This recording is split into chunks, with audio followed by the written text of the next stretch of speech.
कहानी कोरिया के एक अपार्टमेंट से शुरू होती है जहां शो यॉन और उसकी बहन शो युक को देखते हैं जो ऑफिस की नौकरी से परेशान होकर 30 लाख का लोन लेकर एक अपार्टमेंट खरीदती है जिसका कमरा नंबर 604 होता है। लेकिन वहां शिफ्ट होने के कुछ ही दिनों बाद उसकी छोटी बहन शो युक परेशान होने लगती है। घर में लगातार अजीब अजीब आवाजें आने लगती हैं। वह पूरे घर में साउंड प्रूफ फोम लगा देती है, यहाँ तक कि छत भी कवर करती है, पर फिर भी आवाजें बंद नहीं होती। दिन रात हर समय आवाजें आती रहती हैं। लेकिन अजीब बात यह थी कि ये आवाजें सिर्फ शो युक को ही सुनाई देती थी, शो यॉन को नहीं, क्योंकि शो यॉन को जन्म से सुनने में दिक्कत थी। वह सिर्फ एक खास डिवाइस लगाकर ही सुन सकती थी। यही कारण था कि दोनों बहनों के बीच अक्सर झगड़े होते रहते थे। ऊपर से ऑफिस का काम भी बहुत बढ़ गया था, इसीलिए शो यॉन कुछ दिनों के लिए कंपनी में ही रहने चली जाती है और शो युक को घर पर ही अकेला छोड़ देती है। लेकिन एक दिन अचानक शो यॉन को पुलिस का फोन आता है। उसे पता चलता है कि शो युक 4 दिनों से ऑफिस नहीं गई है। कंपनी ने उसकी गुमशुदगी की रिपोर्ट दर्ज करवा दी है। यह सुनकर शो यॉन पूरी तरह हैरान रह जाती है। उसे अपनी बहन के गायब होने की कोई जानकारी नहीं थी। वह तुरंत घर लौटने का फैसला करती है। जब वह घर पहुंचती है तो दरवाजे पर एक कागज चिपका हुआ मिलता है जिस पर बड़े बड़े अक्षरों में कुछ लिखा होता है। पहले वह उसे नजरअंदाज कर देती है और सीधे अंदर चली जाती है। लेकिन अंदर का नजारा देखकर उसके होश उड़ जाते हैं। पूरा घर साउंड प्रूफ फोम से ढका हुआ होता है। कमरा पूरी तरह बिखरा हुआ होता है। वह अपनी बहन को कॉल करने की कोशिश करती है लेकिन फोन बंद आता है। अब उसे कुछ समझ नहीं आता कि बहन कहाँ गई। वह उसकी कंपनी जाकर जानकारी लेने का फैसला करती है। कंपनी में उसे पता चलता है कि एक लड़का आज है जो उसकी बहन के काफी करीब था। उसी ने पुलिस में रिपोर्ट भी दर्ज कराई थी। वह बताता है कि शो युक गायब होने से पहले बार बार उससे पूछती थी कि क्या उसे भी अजीब आवाजें सुनाई देती हैं। लेकिन शो यॉन को उससे कोई खास जानकारी नहीं मिलती। वह आजे को अपना नंबर देकर वापस घर लौट आती है। जब वह रात में घर पहुंचती है तो वह अपनी बहन का सामान खंगालना शुरू करती है। तभी उसे शो युक का फोन मिल जाता है लेकिन वह बंद होता है। यह देखकर वह सोच में पड़ जाती है। फोन घर पर है तो बहन कहाँ गई। तभी उसकी नजर जमीन पर पड़े चार्जर पर जाती है। वह उसे उठाने के लिए झुकती है तो देखती है कि फर्श पर एक सड़ा हुआ दाग पड़ा है। यह देखकर वह डर जाती है। उसी समय उसे कुछ अजीब आवाज सुनाई देती है लेकिन तभी फोन की घंटी बजती है जिससे उसका ध्यान हट जाता है। वह दरवाजा खोलकर देखती है तो सामने एक आदमी खड़ा होता है। वह खुद को नीचे वाले फ्लैट 504 का रहने वाला बताता है और गुस्से में कहता है कि रात में शोर कम किया जाए। शो यॉन उसे समझाने की कोशिश करती है कि वह गलत समझ रहा है लेकिन उसकी बातों से उसे लगता है कि यह आदमी थोड़ा अजीब है। अगले दिन वह सिक्योरिटी ऑफिस जाती है ताकि बहन के बारे में जानकारी मिल सके और 504 वाले आदमी की शिकायत भी कर सके। सिक्योरिटी गार्ड बताता है कि शो युक ने आवाज के स्रोत को ढूंढने के लिए पूरी बिल्डिंग में हंगामा कर रखा था। वह हर फ्लैट में जाकर पूछताछ करती थी लेकिन उसे कुछ भी पता नहीं चला। गार्ड आगे कुछ बताने ही वाला था कि अचानक दरवाजा खुल जाता है। एक और महिला आकर शिकायत करती है कि बिल्डिंग में बदबू आ रही है। गार्ड उसे बेसमेंट में ले जाता है। जैसे ही वे दरवाजा खोलते हैं तीनों लोग बदबू से परेशान हो जाते हैं। अंदर हर तरफ कचरा ही कचरा होता है। ऐसा लगता है जैसे सालों से जमा गंदगी हो। महिला गुस्से में पूछती है कि इसे साफ क्यों नहीं किया गया। गार्ड बताता है कि यह सब किराएदारों का कचरा है जो पिछले 10 सालों से जमा होता आ रहा है। तभी एक और महिला आती है जो बिल्डिंग एसोसिएशन की प्रेसिडेंट होती है। वह गुस्से में कहती है कि अगर सफाई चाहिए तो खुद पैसे दो क्योंकि इसमें बहुत खर्च आएगा। वह किराएदारों को नीचा दिखाती है और बात को वहीं खत्म कर देती है। शो यॉन वापस घर लौटती है लेकिन उसे दरवाजे पर फिर एक नोट चिपका हुआ मिलता है। उसे लगता है कि यह 504 वाले आदमी ने लगाया है लेकिन इस समय उसका पूरा ध्यान अपनी बहन को ढूंढने पर है। तभी उसकी नजर एक सड़े हुए केक पर पड़ती है जिस पर उसका जन्मदिन लिखा होता है। यह केक उसकी बहन ने उसके लिए खरीदा था। दोनों बहनें एक दूसरे के लिए सब कुछ थीं। ये देखकर शो यॉन भावुक हो जाती है। वह बहन के फोन को जन्मतिथि से अनलॉक करने की कोशिश करती है और फोन खुल जाता है। वह तुरंत कॉल लॉग चेक करती है। आखिरी कॉल एक अज्ञात नंबर से होता है। वह कॉल करती है लेकिन फोन बंद आता है। वह एक मैसेज भेजती है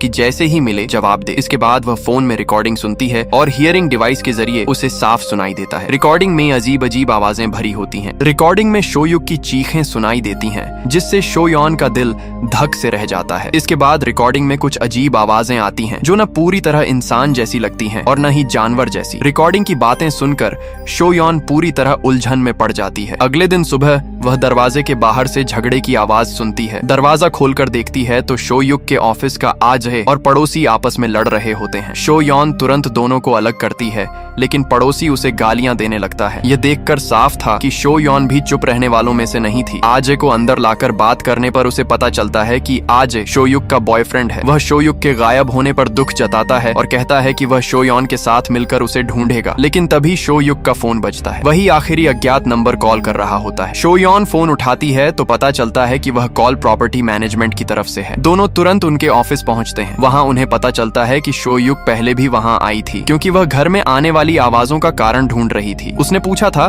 कि क्या इस घर में पहले कोई मर चुका है। प्रॉपर्टी वाले सच छिपाते नहीं हैं। वे बताते हैं कि कुछ महीने पहले कमरा 604 में एक महिला रहती थी। वह भी बार बार अजीब आवाजों की शिकायत करती थी और कहती थी कि घर में भूत है। वह अक्सर घर में चिल्लाती रहती थी, लेकिन एक दिन अचानक वह शांत हो गई। जब पड़ोसियों ने ध्यान दिया तो 604 से बदबू आ रही थी। दरअसल उस महिला ने फांसी लगाकर आत्महत्या कर ली थी। यह सुनकर शोयॉन और आजे दोनों सिहर जाते हैं। शोयॉन तुरंत पूछती है कि महिला ने कहां फांसी लगाई थी। जैसे ही उसे जवाब मिलता है वह डर जाती है। उसे ऐसा लगता है जैसे वह खुद खाना खा रही है और ऊपर पंखे से वह खून से लथपथ लाश लटक रही है। ये सोचकर ही वह कांप उठती है। ऑफिस से लौटने के बाद दोनों घर आते हैं, लेकिन दरवाजे पर फिर से धमकी भरे नोट चिपके होते हैं। शोयॉन बताती है कि यह जरूर नीचे वाले 504 के आदमी ने लगाए हैं। घर के अंदर दोनों मिलकर शोयुक के लिए मिसिंग पोस्टर बनाते हैं। तभी शोयॉन को पुलिस का फोन आता है। पुलिस पूछती है कि क्या उसे घर में कुछ अजीब मिला। शोयॉन तुरंत 504 वाले आदमी के बारे में बताती है और कहती है कि शायद उसकी बहन के गायब होने में उसी का हाथ है। लेकिन पुलिस कहती है कि वे पहले ही 504 वाले आदमी से पूछताछ कर चुके हैं। साथ ही उन्होंने सीसीटीवी भी चेक किए हैं, लेकिन यह पुराना इलाका है जहां सिर्फ गेट पर एक कैमरा है। कहीं भी शोयुक के बाहर जाने का कोई रिकॉर्ड नहीं मिला और उसका फोन वॉलेट भी घर में ही है। यह सुनकर शोयॉन गुस्से में आ जाती है। वह कहती है कि अगर वह बाहर नहीं गई तो जरूर उसे यहीं अपार्टमेंट में किडनैप किया गया है। फिर 504 वाले की जांच क्यों नहीं हो रही। पुलिस जवाब देती है कि उनके पास कोई ठोस सबूत नहीं है। यह भी साबित नहीं हो सकता कि नोट उसी ने लगाए हैं, इसलिए वे कुछ नहीं कर सकते। थोड़ी देर बाद आजे पोस्टर तैयार कर लेता है। जैसे ही शोयॉन उसे बाहर छोड़ने जाती है, डोरबेल बजती है। कैमरे में देखती है, फिर वही 504 वाला आदमी खड़ा है। आजे कहता है कि वह खुद जाकर देखेगा। दरवाजा खोलने पर वह आदमी आजे को देखकर हैरान हो जाता है। अंदर झांकता है और बस इतना कहता है, थोड़ा धीरे रहो, और फिर चला जाता है। उसके जाने के बाद आजे शोयॉन को सावधान रहने को कहता है। वह बताता है कि उस आदमी के हाथ में कुछ था जो चाकू जैसा लग रहा था। वहीं 504 वाला आदमी घर जाकर गुस्से में चाकू उठाता है और अपने दरवाजे के लॉक पर बार बार वार करने लगता है। दूसरी तरफ शोयॉन पोस्टर लगाने नीचे जाती है। वह देखती है कि एक छोटा लड़का बेसमेंट की खिड़की को घूर रहा है। वह उससे पूछती है कि वह क्या देख रहा है, लेकिन लड़का कुछ नहीं बोलता और चला जाता है। शोयॉन खुद जाकर देखती है तो पाती है कि वह वही बेसमेंट है जहां कचरा भरा हुआ था। अंदर बस कचरा ही कचरा होता है और एक पुरानी खिलौना पवन चक्की। तभी पीछे से एक महिला आती है। वह खुद को 804 की रहने वाली यूजू बताती है। वह शोयॉन को चेतावनी देती है कि पोस्टर लगाना बंद कर दे, क्योंकि अपार्टमेंट के लोग इस समय बहुत संवेदनशील हैं। दरअसल कुछ दिनों में रीडेवलपमेंट का फैसला होने वाला है। अगर प्लान पास हो गया तो पूरी बिल्डिंग दोबारा बनाई जाएगी। यूजू बताती है कि पहले भी शोयुक ने आवाज के मुद्दे पर मीटिंग में हंगामा किया था। अगर अब फिर से कोई समस्या हुई तो मामला गंभीर हो सकता है। ये सुनकर शोयॉन डर जाती है। वह पूछती है कि क्या उस पहले वाले आदमी को पकड़ा गया था। यूजू बताती है कि वह आदमी कभी नहीं मिला, वह जैसे हवा में गायब हो गया। शोयॉन पूछती है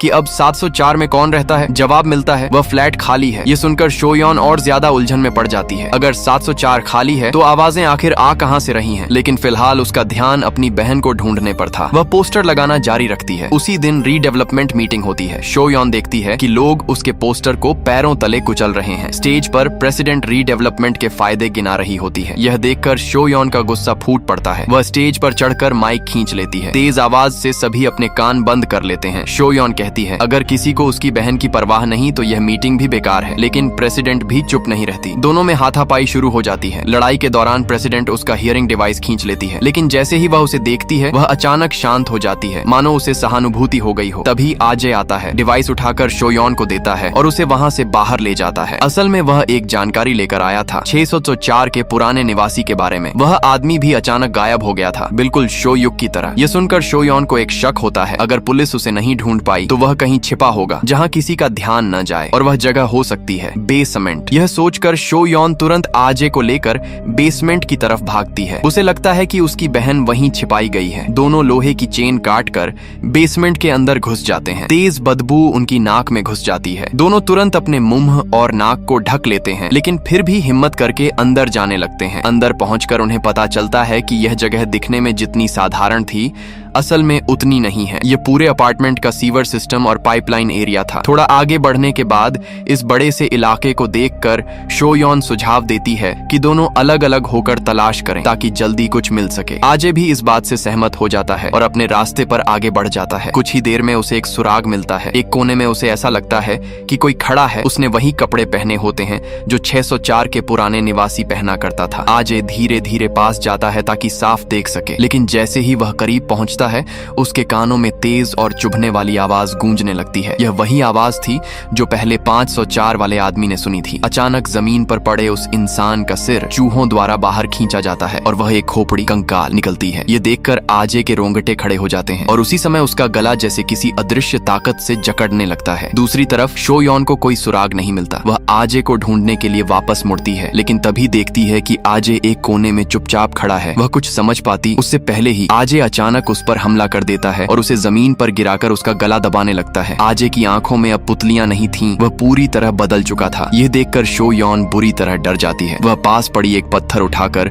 उसके सिर पर जोर से मारती है और खुद को छुड़ाकर भागती है। वह खिड़की की तरफ दौड़ती है और बाहर निकलने की कोशिश करती है, लेकिन आजे फिर से उसे पकड़ लेता है और उसे खींचने लगता है। ऐसा लगता था जैसे वह उसे मारकर ही छोड़ेगा। शो यॉन पूरी ताकत से बाहर निकलने की कोशिश करती है। तभी अचानक एक औरत वहां आती है और उसे बचा लेती है। जब शो यॉन को होश आता है तो वह खुद को किसी अस्पताल में नहीं बल्कि सोसाइटी के ऑफिस में पाती है। उसे बचाने वाली कोई और नहीं बल्कि वही प्रेसिडेंट मैडम होती है। प्रेसिडेंट की बातें सुनकर शो यॉन पूरी तरह हैरान रह जाती है। अगर यूजू की बेटी मर चुकी थी तो उसने उस रात झूले पर किसे देखा था? उसके घर के बाहर रखी 2 जोड़ी चप्पलें किसकी थीं? और वह छोटी लड़की कौन थी जिसे उसने यूजू के घर में देखा था? इन सवालों का कोई जवाब नहीं मिल रहा था। तभी वही छोटा लड़का वहां आता है। वह अचानक शो यॉन का हियरिंग डिवाइस निकाल देता है और इशारों में उससे बात करता है। वह बताता है कि शो यॉन ने ऐसी आवाजें सुन ली हैं जो उसे नहीं सुननी चाहिए थी। इसी वजह से उसे भ्रम हो रहा है और अगर वह इन्हें सुनती रही तो उसकी जान भी जा सकती है। शो यॉन तुरंत उससे पूछती है कि क्या उसने बेसमेंट में कुछ सुना था, लेकिन लड़का उसे सिर्फ इतना कहता है कि वह दोबारा वहां न जाए। तभी शो यॉन का फोन बजता है। पुलिस का कॉल होता है। जब वह वहां पहुंचती है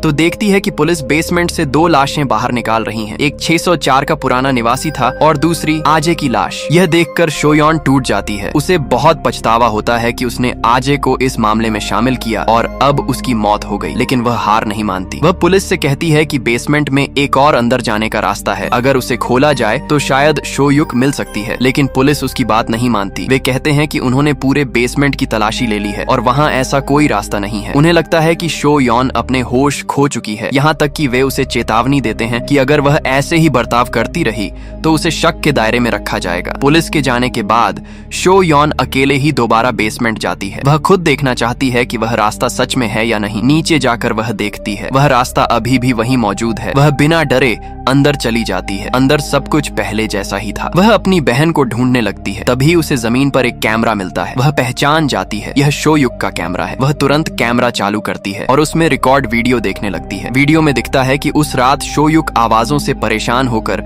सबूत इकट्ठा करने निकली थी। वह कैमरा लेकर ऊपर जाती है और 804 यूजू के घर पहुंचती है। दरवाजा थोड़ा खुला होता है। वह चुपके से अंदर जाती है और जो देखती है वह बेहद डरावना होता है। यूजू ने अपने घर में कई वाइब्रेशन मशीन लगाए होते हैं। वह हवा से बात कर रही होती है जैसे अपनी बेटी से बात कर रही हो। ये देखकर शो युक डर जाती है और वापस जाने लगती है, लेकिन तब तक बहुत देर हो चुकी होती है। यूजू उसे पकड़ लेती है और जमीन पर गिरा देती है। फिर कैमरा उठाकर अपना चेहरा उसमें दिखाती है। यह दृश्य बेहद डरावना होता है। यह देखकर शो यॉन आगे वीडियो नहीं देख पाती। अब उसे यकीन हो जाता है कि उसकी बहन यहीं कहीं छिपी हुई है। वह तुरंत आसपास ढूंढने लगती है और थोड़ी ही देर में उसे एक कोने में शो युक मिल जाती है जो अभी जिंदा होती है। उसके हाथ पैर बंधे होते हैं। शो यॉन तुरंत उसे खोलती है। अपनी बहन को जिंदा देखकर वह खुशी से रो पड़ती है। वह उसे लेकर बाहर जाने लगती है, लेकिन तभी उसे एक कोने में कोई खड़ा दिखाई देता है। वह यूजू होती है। उसके हाथ में एक हथौड़ा होता है और चेहरे पर अजीब सी मुस्कान। वह धीरे धीरे उनकी तरफ बढ़ने लगती है। डर के मारे शो यॉन तुरंत दरवाजा बंद कर देती है और बहन को लेकर दूसरा रास्ता ढूंढने लगती है, लेकिन वहाँ कोई और रास्ता नहीं होता। उधर यूजू दरवाजा तोड़ने लगती है। शो यॉन अपनी बहन को छिपा देती है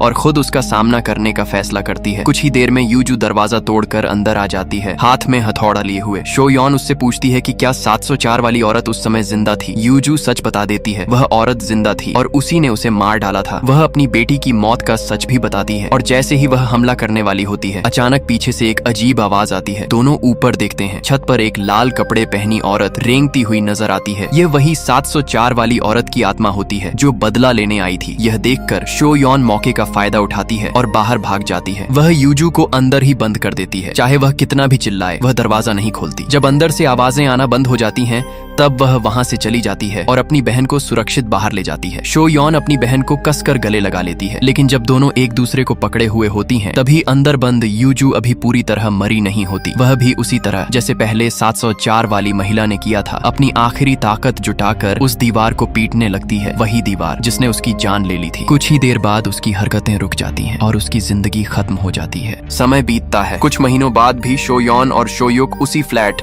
604 में रह रही होती हैं। किसी को नहीं पता कि 804 वाली यूजू के साथ क्या हुआ और ना ही कोई जानना चाहता है। एक दिन सुबह एक अजनबी महिला दरवाजा खटखटाती है। दरवाजा खोलने पर वह अपना परिचय देती है। वह 704 में नई रहने आई है। वह कहती है कि अगर कभी उससे शोर हो तो सीधे उसे बता दिया जाए। बात करते करते वह कैजुअली पूछ लेती है, क्या आप यहाँ अकेली रहती हैं? यह सुनते ही शो यॉन के मन में अजीब सा एहसास होता है और सामने खड़ी महिला भी यह सुनकर घबरा जाती है। वह जल्दी से अपना लाया हुआ गिफ्ट रखती है और वहां से चली जाती है। यहीं पर कहानी समाप्त होती है।